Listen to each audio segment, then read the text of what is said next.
The thunder crashes like gunshots as 9 leather-clad Hell's Angels pound on the rain-streaked glass of Mama Ruth's kitchen. It's midnight in Memphis and 73-year-old Ruth Washington stands frozen behind her counter, heart hammering against her ribs. These aren't just any bikers. Skull patches gleam on wet leather. Beards drip with storm water. Arms covered in tattoos that tell stories she doesn't want to know. Ruth's hand hovers over the phone. Every instinct screams run. Every news story she's ever heard about motorcycle gangs floods her mind. She's alone, vulnerable. One elderly black woman against 9 men who look like they could crush her with their bare hands. But something in their eyes stops her cold. It isn't menace she sees through that rain-soaked glass. It's desperation. Ruth had no idea that the man with the skull tattoo standing in her doorway wasn't just any biker. What happens next will transform this struggling grandmother's life forever. But let's step back. To understand what happens next, you need to know who Ruth Washington really is. 500 a.m. Memphis is still sleeping, but Ruth's 92 Honda coughs to life in the pre-dawn darkness. She's been making this drive for 40 years. Same route, same determination, same fear that today might be the day she can't keep going. Mama Ruth's kitchen sits on the corner of Elm and 3rd, a faded green building that's seen better decades. The paint peels like old skin. The neon sign flickers the word open in stuttering pink letters. Ruth turns the key and steps into her world. The smell hits her first. Bacon grease from yesterday. Coffee that's been brewing in these walls for 4 decades. Hope mixed with desperation. This isn't just a diner. It's Ruth's entire life compressed into 900 square feet of checkered linoleum and cracked vinyl booze. She flips the lights. 6 tables have out-of-order signs. Torn seats she can't afford to fix. The coffee machine wheezes like an old man climbing stairs. Ruth pats its side gently. Come on, baby. Just one more day. Her morning routine is a ritual now. Check the register. $127 from yesterday. Count the bills on the counter. Rent notice. 3 months overdue. Electric company warning in red letters. Food supplier demanding payment before the next delivery. Ruth does the math in her head. It's the same every morning. The numbers never add up. She opens the refrigerator. Half a gallon of milk 2 days past expiration. 3 eggs. Leftover meatloaf from Sunday. Ruth has been stretching everything. Watering down the coffee. Cutting portions smaller. Eating nothing herself so customers can have more. The bell jingles. Mr. Jenkins shuffles in, counting quarters in his weathered palm. 87 years old. Social security doesn't stretch far. Morning, Mama Ruth. Coffee and toast. Ruth smiles. It's genuine despite everything. Coming right up. Honey, you want butter on that toast? She knows he'll say yes. She knows he's got exactly 75. She knows the coffee and toast cost $1.50. She's never charged him full price, not once in 15 years. Here you go, sugar. She sets down the plate. The coffee cup is fuller than it should be. What do I owe you, Mama Ruth? 75 cents is just fine, Mr. Jenkins. He drops the quarters on the counter with shaking fingers. Ruth pretends not to notice the relief in his eyes. This is who Ruth Washington is, a woman who gives away what she can't afford to lose. The breakfast rush, if you can call 4 people a rush, trickles in. Maya brings her twins, an 8-year-old boy and girl, who do homework at table 6, while she works her cleaning job downtown. Ruth slides them each a cookie. 50 cents, she says, though the cookies cost her twice that to make. Maya counts out 2 quarters, looking guilty. I get paid Friday, Mama Ruth. I can hush now, baby. Those children need their snacks. By noon, Ruth had served 12 people, made $83, spent $95 on supplies and utilities. She's losing money every single day, but she can't stop. This diner isn't just her business. It's the neighborhood's heart. Ruth walks to the trophy case by the window. Samuel's military commendation gleams behind dusty glass. Her husband's Purple Heart, his Bronze Star, his smile in their wedding photo, 1972. Next to his medals sits a faded photograph she doesn't often share. A skinny teenage boy, maybe 16, sitting at the counter with tears in his eyes. She'd written on the back in careful script, Tommy, 2014, Hope you made it home safe. Ruth touches the glass gently. Samuel, I don't know how much longer I can keep this going. The diner has been their dream since day one. Samuel worked construction during the day. Ruth served tables at night. They saved every penny for 10 years to buy this place. Going to feed the whole neighborhood, Samuel used to say. Going to be a place where everybody belongs. He'd been right. For 30 years, this diner was exactly that. Birthday parties in the back booth. Job celebrations over coffee and pie. Teenagers with nowhere else to go, getting free meals and life advice. Families struggling through hard times, knowing Ruth would never let them leave hungry. But gentrification hit the neighborhood hard. Young families moved to suburbs. Small businesses closed. The community that sustained Ruth's kitchen slowly scattered to the winds. Ruth won't abandon the people who remain. Can't abandon them. Mr. Jenkins needs his morning coffee. Maya's twins need their after-school cookies. The few customers who still come need to know this place will be here tomorrow, even if tomorrow looks impossible. Ruth opens her purse and counts the bills inside. $43, her life savings. She looks at her wedding ring, the only valuable thing she owns. The gold catches the afternoon light streaming through dirty windows. Not yet, Samuel, she whispers to his photograph. I'm not giving up on our dream yet. But as she closes the register and watches another potential customer walk past without entering, Ruth Washington wonders if dreams are enough to keep the lights on. The storm warning on her radio crackles to life. Severe weather approaching Memphis. Take shelter immediately. Ruth decides to stay open late tonight. In a storm, someone might need a warm place. Someone might need help. She has no idea how much help she's about to provide or how much trouble that kindness will cost her. The storm warning wasn't kidding. By 9:00 p.m., Memphis looks like it's under attack. Rain hammers the diner's windows like machine gun fire. Lightning turns the sky electric white every few seconds. Thunder shakes the building down to its foundation. Ruth should have closed hours ago. Should have gone home to her small apartment above the Korean grocery store. Should have been safe and warm in bed. Instead, she's wiping down tables that don't need wiping. Brewing fresh coffee nobody's coming to drink and watching the storm turn her neighborhood into a war zone. The weather service keeps broadcasting the same warning. Tornado watch in effect. Flash flood warning. Seek immediate shelter. Do not attempt to travel. Ruth knows people are out there. People with nowhere to go. People who might need help. She's always been this way. Samuel used to tease her about it. Ruth, you'd give shelter to the devil himself if he showed up looking cold and wet. Maybe tonight she's about to find out if he was right. At 11:30, Ruth is cleaning the grill when she hears it. A sound that cuts through the storm like a blade through silk. Motorcycles, not just one. Multiple engines rumbling in formation despite the chaos outside. Ruth freezes, dish rag in hand as the sound grows closer. Through the rain-streaked window, she sees headlights, big ones, cutting through the storm like angry eyes. The engines cut out. Sudden silence except for the rain and thunder. Ruth's heart starts hammering. She moves toward the window. Each step heavy with dread. Her reflection stares back from the dark glass. And behind it, shapes moving through the storm. 9 motorcycles. Harley Davidsons by the look of them. Chrome gleaming even in the dim light. 9 men in leather climbing off those bikes. Ruth's hand finds the phone. Her fingers hover over 911. Every instinct screams danger. Every news story about motorcycle gangs floods her mind. Then she sees the patches. Hell's Angels. The words send ice through her veins. These aren't just bikers. These are the bikers. The ones you cross the street to avoid. The ones who make their own rules and answer to nobody. But what she sees next stops her from dialing. They're not spreading out like predators. They're not checking for escape routes or casing the building.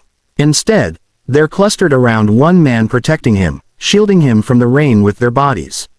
Something's wrong. The lead biker, massive shoulders, salt and pepper beard, arms like tree trunks covered in tattoos, approaches the door. His leather jacket is soaked through. His face is grim, but his eyes are desperate. He cups his hands against the glass and peers inside. Sees Ruth standing there, dish rag still in her trembling hand. Their eyes meet through the storm and glass. He mouths something. Ruth can't hear over the thunder, but she can read his lips. Please. The word hits her like a physical blow. Please. Not a demand, not a threat. A plea behind him. Ruth can see the other men more clearly now. They're holding someone up, someone who's hurt, someone who needs help. The lead biker knocks on the glass. Not pounding, not demanding, just knocking like any customer might. Ma'am. His voice carries over the storm. We're not looking for trouble. We've got a man down. Medical emergency. Ruth's mind races. This could be a trick. Could be a setup. Could be the worst decision of her life. But what if it's not? Roads are flooded out there. The biker continues. Can't get him to a hospital. He's bleeding bad. Ruth looks closer. The man they're supporting is young, maybe mid-20s. His face is pale as paper. Blood soaks through his jeans. Please, ma'am, we just need shelter till we can get help. Samuel's voice echoes in Ruth's memory. Sometimes the angels come disguised as the people we're most afraid of. Ruth studies these men through the glass. They're huge, intimidating, covered in tattoos and leather that screams danger. But they're not acting like predators. They're acting like people in trouble. The injured man's head's to one side. Ruth can see his lips are blue. He's going into shock. Ruth Washington makes the decision that will change everything. She walks to the door. Her hand shakes as she reaches for the deadbolt. The metal feels cold as ice under her fingers. She looks back at Samuel's photograph one last time. His smile gives her strength. Samuel, she whispers, I hope you're watching over me now. The deadbolt clicks open. The door swings wide. Rain and wind blast into the diner like a living thing. The 9 Hells Angels stand in the doorway, water streaming from their leather, looking like something out of Ruth's worst nightmares. Bring him in, Ruth says, stepping back and gesturing toward the nearest booth. Hurry now. What Ruth doesn't know is that she's just opened her door to a miracle disguised as a nightmare. And by morning, nothing in her life will ever be the same. The 9 Hells Angels file into Ruth's diner like a scene from her worst nightmare. Leather drips rain onto her checkered floor. Boots thunder across linoleum. The smell of wet leather and motor oil fills the air. Ruth's heart pounds so hard she's sure they can hear it. But what happens next surprises her. Thank you, ma'am. The lead biker removes his helmet, revealing a weathered face with kind eyes. Thank you so much. Yes, ma'am. Another voice. We're grateful. Much obliged, ma'am. One by one, they nod respectfully.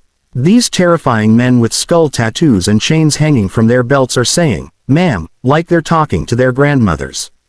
Ruth blinks, refocuses. The injured man needs help. Put him right here, she says, clearing the nearest booth with quick, efficient movements. Years of running a diner have taught her how to handle emergencies. They lay the young man down gently. He's conscious, but pale. Blood seeps through his jeans from a gash on his thigh. What's his name? Ruth asks, grabbing clean towels from behind the counter. Tommy, says the lead biker. His name's Tommy. Something flickers in Ruth's mind. Tommy. The name feels familiar somehow, but there's no time to think about it now. What happened to him? The bike slid out on the wet road about 5 miles back, hit a guardrail. We got him this far, but Ruth examines the wound. Deep, but not life-threatening if treated properly. She's seen worse. Samuel had accidents at construction sites. She knows basic first aid. Tommy, honey, can you hear me? Ruth's voice is gentle, grandmotherly. The young man's eyes flutter open. Blue eyes striking even in pain. He looks at Ruth with confusion, then recognition. Ma'am, his voice is weak. I'm sorry to bother you. Hush now, baby. You're not bothering anybody. I'm going to take care of you. Ruth turns to the bikers. Her fear is evaporating, replaced by purpose. I need you boys to move those tables. Make space. And somebody got me towels from the kitchen. Clean ones. They move like a military unit. No questions, no hesitation, just immediate action. Thunder, get the towels. Bear, move those chairs. Captain, I need you to hold his shoulders steady. Ruth notices how they follow orders. This isn't chaos. This is an organization. What's your name, honey? Ruth asks the lead biker as she cleans Tommy's wound. They call me Captain, ma'am. Well, Captain, you and your boys did well getting him here. This wound's deep, but he's going to be fine. Captain watches Ruth work with growing amazement. She's not just helping, she's taking charge. This elderly woman who was terrified minutes ago is now commanding 9 Hells Angels like she's their sergeant. "Ma'am, we can't pay you much, but I don't want your money." Ruth doesn't look up from Tommy's leg. "Are you boys hungry?" The question catches them off guard. They're outlaws. Criminals maybe. People cross the street to avoid them. And this woman is asking if they're hungry. "We don't want to impose," says a biker with arms like telephone poles. "Baby, you're already here bleeding on my booth. The least I can do is make sure y'all get fed." Ruth stands, wipes her hands on a towel. "I got leftover meatloaf. Some cornbread that's only a day old. Coffee that's been sitting too long, but it's hot." She looks around at 9 dangerous men who suddenly look like lost children. "Now, sit yourselves down while I get you something to eat." What follows is the strangest dinner service of Ruth's life. 9 Hells Angels sitting in her diner, dripping wet, speaking in quiet voices. They use napkins. They say please and thank you. When one starts to put his boots on a chair, another stops him with just a look. Ruth serves them everything she has. Meatloaf, cornbread, green beans, coffee. She doesn't charge them. Doesn't even mention money. "This is the best meal we've had in months." Captain tells her. "Yeah, right." Ruth waves him off. "Day-old cornbread and leftover meatloaf." "No, ma'am, I'm serious. It's not just the food. He searches for words. It's being treated like human beings." Ruth pours him more coffee, studies his face. Underneath the beard and tattoos, she sees something unexpected. Pain, loneliness, the look of someone who's been judged too many times. "What's your real name, Captain?"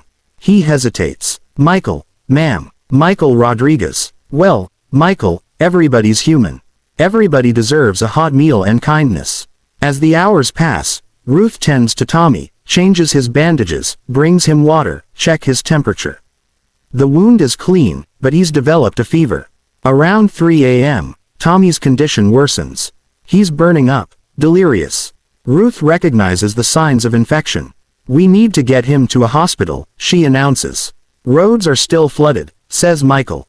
"Ambulances can't get through." Ruth looks out the window. The storm has lessened, but standing water covers the streets. "Then we go to the hospital." "Ma'am, I said we're going. I'm not losing this boy on my watch." Ruth grabs her purse and keys. "Michael, your bike has room for a passenger." The bikers exchange glances. This 73-year-old grandmother just volunteered to ride a Harley through floodwaters to save someone she met 3 hours ago. "Ma'am, that's dangerous." "Honey, everything worth doing is dangerous." Ruth puts on her coat. "Now, let's go save this boy's life." The ride through Memphis at dawn is something Ruth will never forget. She sits behind Michael on his Harley, arms wrapped around his leather jacket, holding Tommy steady as they navigate flooded streets. 8 other motorcycles escort them through the storm. Ruth has never been on a motorcycle before, but she's not scared. She's focused, determined. This boy needs help, and she's going to make sure he gets it.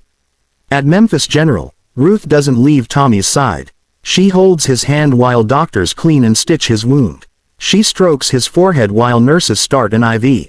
She calls him baby and honey like he's her own grandson. The bikers wait respectfully in the lobby, looking completely out of place among the clean hospital furniture. When the doctor emerges, Ruth is the first person he addresses. "Your grandson is going to be fine. Good thing you got him here when you did." Ruth doesn't correct him. Tonight, Tommy is her grandson. Tonight, these 9 dangerous men are her boys. Tonight, family is whoever shows up when you need them most. As the sun rises over Memphis, painting the sky pink and gold, Tommy is stable and sleeping peacefully. Ruth Washington has just made the most important decision of her life. She just doesn't know it yet. By 700 a.m., Tommy is stable and resting. The storm has passed, leaving Memphis looking washed and wounded. Broken tree branches litter the streets. Power lines dangle like dead snakes. But the sun is shining, and Tommy is going to be okay. That's when Michael approaches Ruth in the hospital waiting room. "Ma'am, we owe you more than we can ever repay." Ruth looks up from the magazine she's been pretending to read. These 9 men have been nothing but polite and grateful all night. Whatever she expected from Hell's Angels, this wasn't it. You don't owe me anything, honey. I just did what anybody would do. Michael reaches into his leather jacket. Ruth tenses for just a second. Old habits, then relaxes as he pulls out a thick roll of bills. This is for you. For the food, for staying with Tommy, for everything. Ruth counts quickly. Has to be $2,000, maybe more. More money than she's seen in months. Money that could pay her rent, her electric bill, buy groceries, fix the broken booth seats. Money that could save her diner. She pushes it back toward Michael without hesitation. I don't want your money, ma'am. I said I don't want it. You keep that for Tommy's medical bills. The other bikers exchange glances. They're not used to people refusing money, especially people who clearly need it. Ma'am, you opened your door to us in a storm. You fed us when you didn't have to. You rode through flood waters to help our brother. And I'd do it again tomorrow. Ruth stands up, all 5 feet 2 in of her. You were in trouble. I helped. That's what decent people do. Another biker tries. At least let us pay for the food. The food was leftovers anyway. It would have gone bad if nobody ate it. The coffee was going to throw it out at closing time. Michael tries a different approach. Ma'am, we know you're struggling. We saw the bills on your counter, the out-of-order signs on your tables. Please let us help. Ruth's spine stiffens. Pride flares in her eyes. My business troubles are my business, sugar, not yours. It's Tommy who breaks the stalemate. Ma'am. His voice is weak but clear. Can I talk to you for a minute? Ruth immediately goes to his bedside. What do you need, baby? Tommy reaches up and unclasps a silver chain from around his neck. A simple cross pendant hangs from it, worn smooth by years of wear. My grandmother gave me this when I was little. She passed away when I was 13. She was Tommy's voice catches. She was a lot like you. Always helping people, always putting others first. He presses the chain into Ruth's palm. I want you to have it. Ruth's eyes fill with tears. The cross is small, simple, but it feels heavy with love and history. Tommy, I can't take this. This was your grandmother's, and now it's yours. She would have liked you a lot. Ruth fastens the chain around her neck. The cross settles against her heart, warm from Tommy's skin. Michael pulls out a business card, plain white, expensive paper, just a phone number embossed in simple black letters. Ma'am, if you ever need anything, and I mean anything, you call this number. Ruth takes the card. Study it. The paper feels expensive, the kind successful businesses use. Strange for a motorcycle club. What kind of business are you in, Michael? Oh, we got our hands in a lot of things. Import, export, manufacturing. It's a non-answer, but Ruth doesn't press. These men have been nothing but respectful. She'll give them the same courtesy. Well, Michael, you take care of that boy. And you boys ride safe. Yes, ma'am, we will. One by one, the bikers approach Ruth. Each removes his helmet and nods respectfully like soldiers acknowledging a superior officer. Thank you, ma'am. Much obliged. You're a saint, Mama Ruth. They file out of the hospital, leaving Ruth alone with Tommy for a few more minutes. You got good friends, she tells him. Tommy smiles weakly. Yeah, they're like family. We all look out for each other. Family is important, even when it's not a blood family. Yes, ma'am, that's something I learned a long time ago. There's something in the way he says it, something familiar. But before Ruth can think about it, the nurse comes to check Tommy's vitals. Ruth kisses his forehead like she's done for dozens of neighborhood kids over the years. You heal up good, Tommy. And don't you go riding in any more storms. Yes, ma'am. Thank you for everything. Ruth walks out of Memphis General into the morning sunlight, touching the cross pendant at her throat. She feels good about what she did. Proud even. She has no idea that her act of kindness is about to cost her everything she has left. But she also has no idea that it's about to give her more than she ever dreamed possible. Ruth drives back to her diner Monday morning feeling lighter than she has in months. She helped people. It really helped them. For once, her kindness made a difference. That feeling lasts 3 hours. By lunch, the whispers start. Mrs. Patterson corners Ruth outside the grocery store. Ruth, honey, I saw those motorcycles at your place. You know what kind of people they were, don't you? Ruth shifts her grocery bag, generic brands, and day-old bread. They were people in trouble. Nothing more. But Ruth, they were Hell's Angels. My Herald says those people are dangerous drug dealers. Ruth walks away, but the damage is done. By Tuesday, the breakfast crowd is half its usual size. Mr. Jenkins still comes, but Maya doesn't bring her twins. Construction workers who used to grab lunch look nervous passing her windows. Wednesday brings 3 customers all day. Ruth sits behind the counter watching potential customers approach, then change their minds and hurry past. Street fragments reach her ears. Heard she was mixed up with bikers. My wife won't let me eat there. Probably dealing drugs. Each whisper cuts deeper. Thursday's earnings, $28.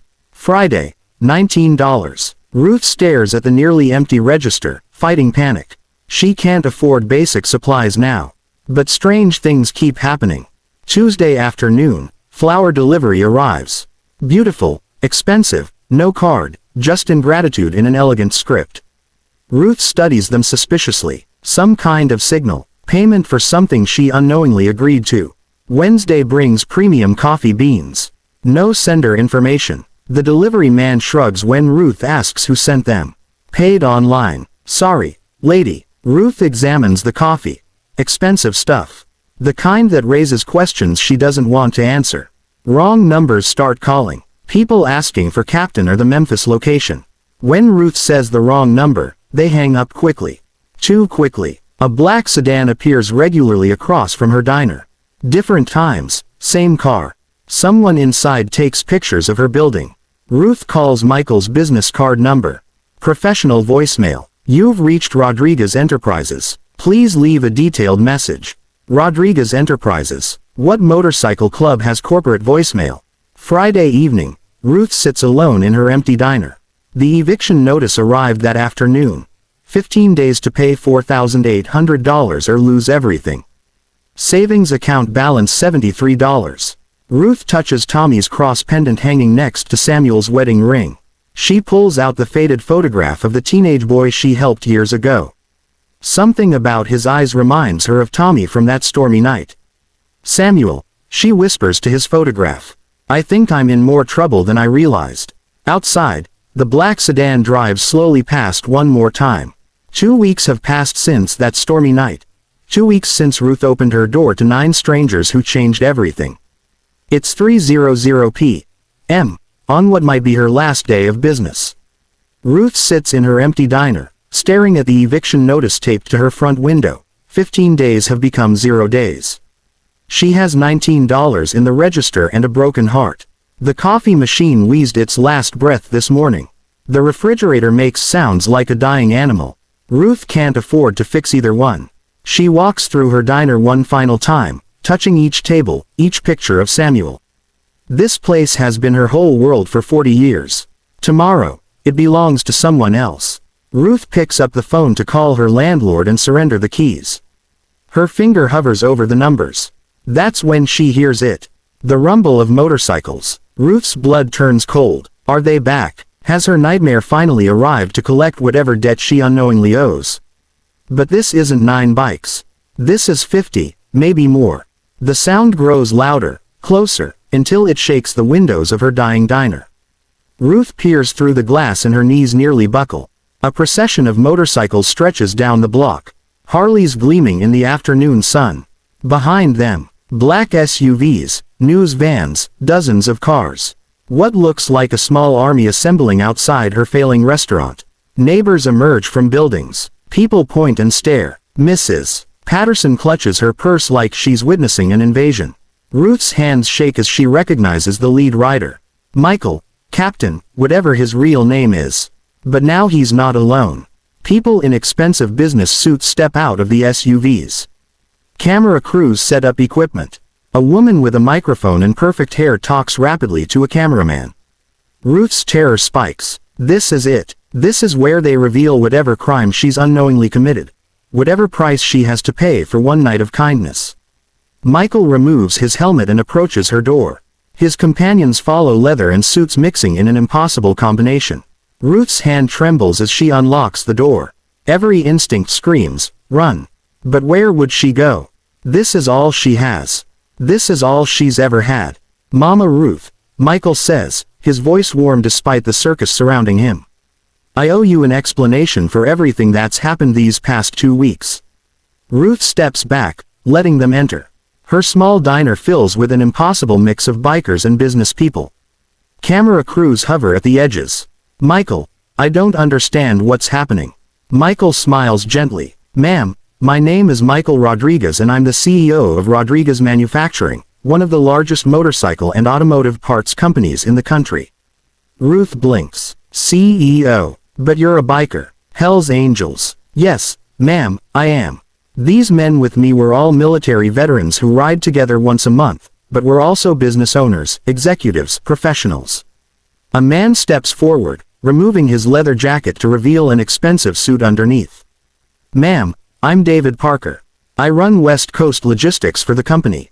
We're all successful businessmen who happen to love motorcycles. Ruth's head spins. I don't understand. That's when Tommy steps forward. But this isn't the injured young man from that stormy night. This is someone in a tailored business suit, clean-shaven, looking every inch a successful executive. Ruth stares at him, something familiar. Something that's been nagging at her for 2 weeks. Ma'am, Tommy says, his voice steady but emotional. Do you remember a scared 16-year-old boy who used to sleep in your back booth? Ruth's hand flies to her mouth. The photograph. The teenager she helped years ago. The boy who reminded her of someone. Tommy. Little Tommy who ran away from home. Yes, ma'am. I'm Thomas Rodriguez. This is my father. The world tilts sideways. Ruth grabs the nearest chair to steady herself. But you were just a baby. Skinny as a rail. So frightened. Michael's voice breaks slightly. Ma'am, 10 years ago, my son disappeared. For 2 weeks, I didn't know if he was alive or dead. I hired private investigators, called police in 5 states. I thought I'd lost him forever. Ruth looks between father and son. Pieces clicking together like tumblers in a lock. He told me about his daddy, Ruth whispers. Said you'd been fighting, that he felt like he wasn't good enough. Thomas steps closer, tears in his eyes. Mama Ruth, you didn't just feed me those 2 weeks. You listened to me. You told me that running away doesn't solve problems. It just creates new ones. You made me call home. Michael continues, when Thomas came home, he told me about an angel who ran a diner in Memphis. The kindest woman in the world, he said. I've been searching for you ever since.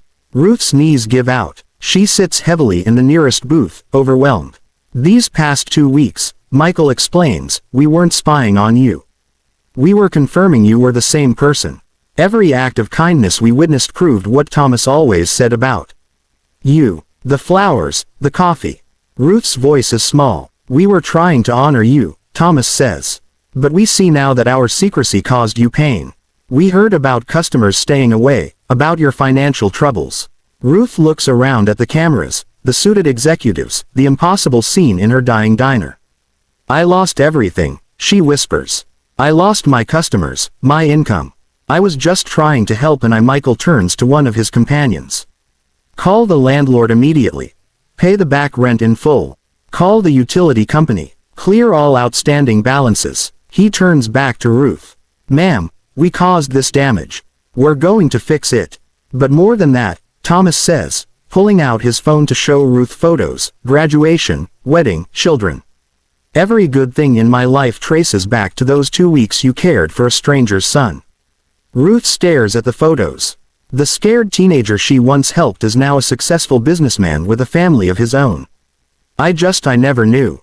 And that's exactly why, Michael says, we want you to be our partner in something bigger than any of us imagined. Ruth sits in stunned silence, watching this impossible scene unfold in her dying diner. Successful businessmen in leather jackets. Camera crews capture every moment. Her world turned completely upside down. Michael opens a tablet and places it in front of her. Mama Ruth, I want to show you something. The screen displays architectural renderings, beautiful detailed drawings of what looks like her diner, but transformed, expanded, gleaming with new equipment, but keeping every detail she loves. This is what we want to do with Mama Ruth's kitchen. Michael explains. Complete renovation and expansion, but keeping the soul of what you've built here. Ruth stares at the images. Her cramped little diner reimagined as something magnificent. 60 seats instead of 24. A modern kitchen, new floors, new equipment, but Samuel's photo wall is preserved exactly as it is. I don't understand. Thomas leans forward. Mama Ruth, we want to make you the flagship location for a new franchise concept. Mama's Kitchen's authentic community-centered restaurants that serve as safe havens, just like this place was for me. David Parker opens a folder thick with documents. Let me explain the financial details. Full renovation of your current location, $200,000. New equipment throughout, another $150,000. We pay off all your back rent and outstanding bills immediately. Ruth's head spins. Those numbers are more money than she's seen in her entire life. Plus, David continues, $50,000 operating budget to get you started fresh. New inventory, new supplies, money to hire proper staff. Michael takes over. But here's the real opportunity, ma'am. You wouldn't be our employee. You'd be our founding partner. You'd own this location outright, plus receive a percentage of profits from every other Mama's Kitchen that opens. Within 5 years, Thomas adds, we project you could be earning 6 figures annually. But more important than the money, you'd be helping create a network of safe havens across the country. Ruth touches Samuel's photograph on the wall. I can't. This is too much. I'm just a woman who runs a little diner. No, ma'am, Michael says firmly. You're a woman who saved my son's life twice. Once when he was a scared teenager with nowhere to go. Again when he was bleeding in a storm. That's not just kindness. That's the foundation of everything we want to build. David spreads out more documents. The support system is comprehensive. Professional marketing team, supply chain management, staff training programs, ongoing business consultation. You focus on what you do best, caring for people. We handle everything else. Ruth examines the papers, overwhelmed by the professional presentation. Contracts, projections, timelines. It's like something from a different world. The community impact, Thomas explains, extends far beyond the restaurant. We hire locally, partner with schools for job training programs, create scholarship funds for teenagers who need second chances just like you gave me. Thomas's voice cracks slightly. Michael points to another rendering. This diner becomes an anchor for neighborhood revitalization. Property values rise, but we advocate for programs to keep longtime residents from being displaced. Everybody benefits. Ruth looks around her empty diner, then back at the beautiful renderings. What if I change things too much? What if I lose what makes this place special? That's exactly why we want you, Michael reassures her. We don't want to change what you do, Mama Ruth. We want to help you do it better for more people who need it. David outlines the timeline, the 6 months for complete renovation. During that time, you'd operate from a temporary location. We'll provide full salary and benefits throughout. You don't lose a day of income. Your regular customers, Mr. Jenkins, Maya, and her twins. They'd know exactly where to find you. Thomas adds, this community doesn't lose its gathering place. Ruth thinks of Mr. Jenkins counting his quarters every morning. Of Maya stretching every dollar to feed her children, of all the people over the years who needed a place where somebody cared about them. There's more. Michael continues, part of this partnership includes training other franchise owners. You'd teach them your philosophy of hospitality, how to see people the way you saw Thomas, not as problems, but as people who need help. You'd be traveling to new locations, David explains, learning from the best community-centered restaurants in the country, but you'd be teaching them too about real hospitality. Ruth examines the legal documents. Everything is transparent, professionally prepared. I keep creative control over the menu, the atmosphere. Complete creative control. Michael confirms you have veto power over any major decisions. This is your place, your vision. We just help you share it with the world. Thomas shows Ruth his phone again. Photos of his children. Mama Ruth, these are your grandchildren, too. Every person your kindness touches becomes family. That's what you taught me. Ruth looks at the photos, then at Samuel's picture on the wall. He always said this place could be more than just a diner. Said it could be a beacon for people who need hope. He was right, Michael says quietly. And you proved it every single day. Ruth studies the contracts, the renderings, the faces of these people who want to honor her simple act of kindness from 10 years ago. I need to think about this. It's overwhelming. Of course, Michael stands. Take all the time you need but know that we're committed to this vision, and we believe you're the only person who can lead it. Thomas approaches Ruth and takes her hands gently. Mama Ruth, your husband saved my father's life by showing him how to be a man. You saved my life by showing me how to come home. Let us save yours by showing you what your kindness built. Ruth looks around her struggling diner one more time, then at the architectural drawings of what it could become. Samuel, she whispers to his photograph. What do you think about all this? The answer, she realizes, is written in the faces of everyone around her. People whose lives were touched by simple kindness, now wanting to multiply that kindness across the world. Ruth said yes, not immediately. She spent 3 days praying over the decision, but when she finally shook Michael's hand, the transformation began. 3 months later, construction crews arrived. Ruth watches her diner stripped down, every detail preserved. Samuel's photo wall gets special treatment stored safely until renovation is complete. Local news picks up the story fast. From storm shelter to business empire, how one woman's kindness created a franchise. Ruth gives interviews from the temporary food truck Michael provided. I just helped people who needed help, she tells reporters. That's what you're supposed to do. The story spreads. Social media explodes with hashtag Mama Ruth's kindness. Suddenly, everyone wants to know about the grandmother who turned compassion into a business empire. The neighborhood buzzes. Maya brings her twins to watch construction daily. Mr. Jenkins sets up a sidewalk chair providing commentary. Mama Ruth deserves every bit of this. He tells everyone. Ruth travels during renovation. She visits successful community restaurants across the country. Atlanta Soul Food employing ex-convicts. Detroit Diner training at-risk youth. Phoenix Cafe serving as a community center. Each visit confirms what she's always known. People need dignity, not just food. They need somewhere to belong. Reopening day arrives 6 months later. The new Mama Ruth's kitchen is magnificent. 60 seats in cozy clusters. Gleaming open kitchen. Samuel's photo wall in place of honor surrounded by pictures of lives Ruth touched. But important things haven't changed. Coffee flows freely. Portions are generous. Nobody leaves hungry. The grand opening draws lines around the block. The mayor cuts the ribbon. Michael and Thomas stand proudly beside Ruth as cameras flash. The real test comes the next morning. 6 a.m. sharp. Mr. Jenkins enters, counts quarters on the shiny counter, orders coffee and toast. Ruth smiles, pours coffee in his same chipped mug, charges $75. Some things never change, some things shouldn't. Within weeks, impact spreads beyond the restaurant. A bookstore opens next door, run by a retired teacher. Small grocery stores follow, offering affordable produce. An after-school program starts nearby. Property values rise, but Ruth advocates for affordable housing. She won't let success displace loyal neighbors. Franchise expansion happens fast. First, Mama's Kitchen opens in Atlanta, run by retired social worker Grace, who was once homeless herself. She understands needing shelter and kindness. Detroit follows where former auto worker Marcus creates training for foster youth. Phoenix opens, run by a grandmother whose grandson was saved by community programs. Each location becomes what Michael promised, community anchor, a place where everyone belongs. Ruth now drives a reliable Honda, lives in a renovated apartment above the diner, has steady income allowing greater generosity.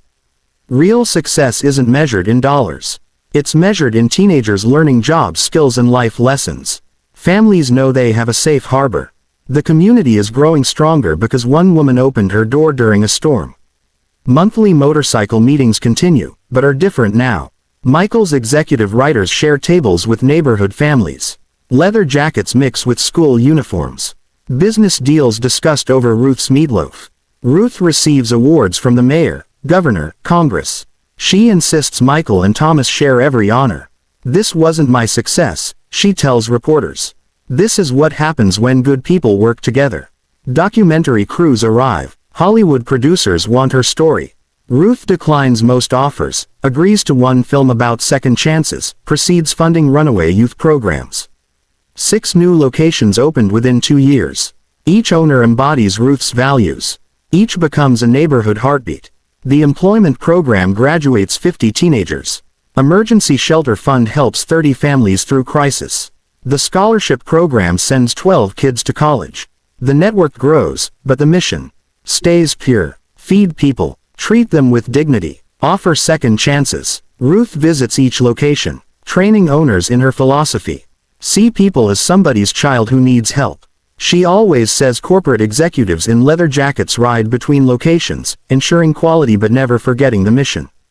Business success is measured in lives changed, not just profits earned. National magazine features Ruth on the cover. The grandmother who proved kindness pays. Ruth frames the magazine but keeps it in the back office. The front wall stays reserved for Samuel's photo and pictures of people she's helped. Every interview ends the same way. Ruth touches Tommy's cross pendant, joined by a small gold motorcycle pin gift from the Atlanta owner. Kindness isn't charity, Ruth always says. Kindness is investment. You put love into the world gives it back tenfold. 1 year later, the Weather Service issues another severe storm warning for Memphis. Rain pounds the city, lightning splits the sky, thunder shakes buildings. But this time, Ruth isn't alone. As the storm intensifies, headlights cut through darkness. Cars splash through flooded streets. Families hurry toward the warm glow of Mama Ruth's kitchen. The diner fills quickly. Maya and her twins claim their usual booth. Mr. Jenkins settles at the counter. A young mother with toddlers shakes rain from her coat. An elderly couple helps each other to a corner table. This is what Ruth's Diner has become. The neighborhood's unofficial emergency shelter. The place everyone knows means safety, warmth, acceptance. Ruth moves between tables serving hot coffee and comfort. Her hair is grayer now, but her smile is brighter. This is her element, taking care of people who need care. More coffee, honey, she asks the young mother. I can't really pay right now, the woman admits quietly. Ruth fills the cup anyway. Storm nights are in the house, baby. Nobody goes hungry when the weather's bad. Ruth touches the cross pendant at her throat. Tommy's gift worn smooth by constant wear. Next to it hangs the small gold motorcycle pin from Grace in Atlanta and a tiny silver diner from Marcus in Detroit. Each pendant represents a life touched, a community transformed. The door chimes. Michael and Thomas enter, shaking rain from expensive coats. They visit Memphis regularly, checking on their most important investment. Tonight, they're not here for business. They're here because this is where the Rodriguez family comes during storms. Mama Ruth, Thomas calls out. Got room for 2 more refugees. Ruth grins. Always got room for family, baby. Michael and Thomas join the eclectic mix. CEO and son sharing space with construction workers and single mothers, leather jackets hanging next to school backpacks. Ruth brings them coffee and settles beside them. For a moment, she rests. You know what I was thinking about, she says, looking around. That first storm night when y'all showed up looking like my worst nightmare. Thomas laughs. We probably did look scary. Scared me to death, Ruth admits. But Samuel always said, angels come disguised as the people we're most afraid of. She gestures at the full diner. Young and old, rich and poor, all finding shelter together. Look what grew from one night of being scared, but doing right anyway. Michael follows her gaze. This is what success looks like, Mama Ruth. Not buildings or money. This a teenage girl enters soaking wet and clearly running from more than just storm. Ruth recognizes the looks, same desperation Thomas had carried years ago. Without hesitation, Ruth approaches the girl. Come on, honey, let's get you dried off and fed. Whatever's chasing you can wait till the storm passes. As Ruth guides another lost child to safety, Thomas whispers to his father, some things never change. Thank God for that, Michael replies. Ruth Washington's story reminds us of a simple truth. The smallest acts of kindness can create the biggest changes.